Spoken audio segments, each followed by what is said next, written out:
Hi, so in this tutorial I'm going to be going over how to use the curves to color your footage in DaVinci Resolve. So in the past I've mostly used the color wheels and the qualifier tool.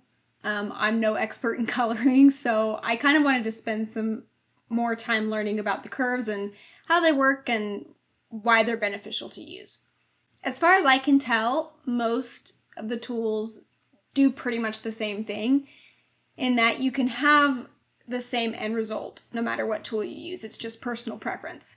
The main benefit that I can see using the curves is that it may be easier to do more fine-tuned adjustments than with some of the other tools. So if we go to our curves tab here in the color panel, here I've got this footage of a mountain biker that we'll work with. First, I'm going to do a basic color correction. Just add a little bit of contrast to the shot since you can see it's pretty flat. So we have our scopes over here. We'll just come to the main curves window here. We want to make sure that this linked button is on, so we're adjusting all of these values. And we're just going to drag our highlights up. You can see over there in the scopes that they'll go up. And then we'll bring our shadows down,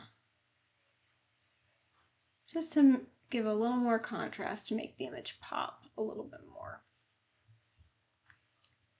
And then it's still looking a little dark to me, so I might bring the midtones up a little bit as well.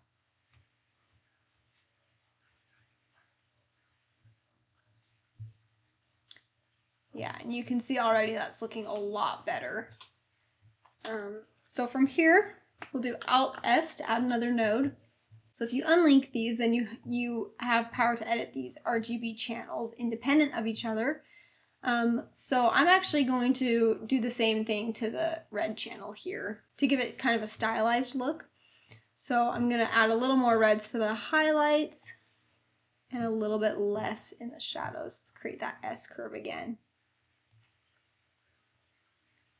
And I just think that gives the image kind of a cool crushed tone look. So here you can see without it and with the style. Here we'll add another node, and then we're going to use some of these other tools down here. So in all of these you can see that they're a something versus something over here on the side.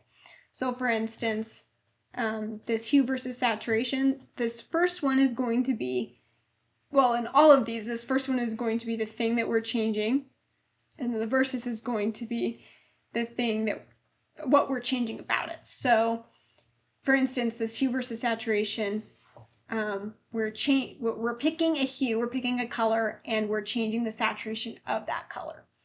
But first I'm going to start on this hue versus hue page, and I'm just going to try and alter a little bit of the color of the foliage. So if I zoom in, then I can use my qualifier tool here to just select some of this grass. You see this will make a point down here on the line. And this line works the same as a color wheel. It just is linear instead of in a circle.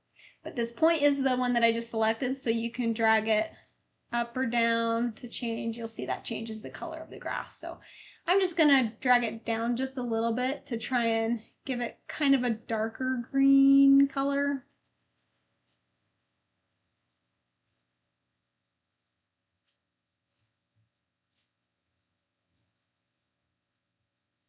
Yeah, you can see that kind of takes a little bit of the yellow out of it and gives it kind of a dark, richer green. So we kind of zoom back out.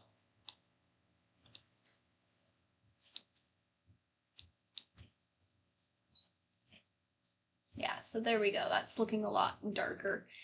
And then I'm going to add another node, and I'm going to do the same thing on the hue versus saturation page. So I'm going to change the saturation of that foliage a little bit as well. So we'll zoom back in to that grass and select it with our qualifier. That'll make another point. And then from here we can drag up that saturation. Zoom back out so we can see.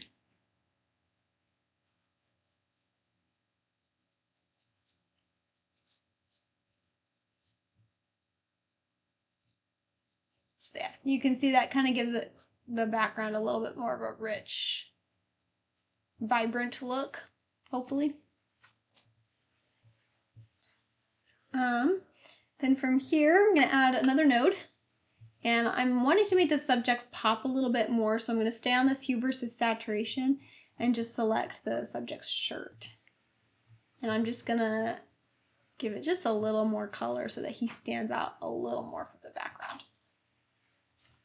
Not too much, just a little bit. Yeah, and here you can see he really pops.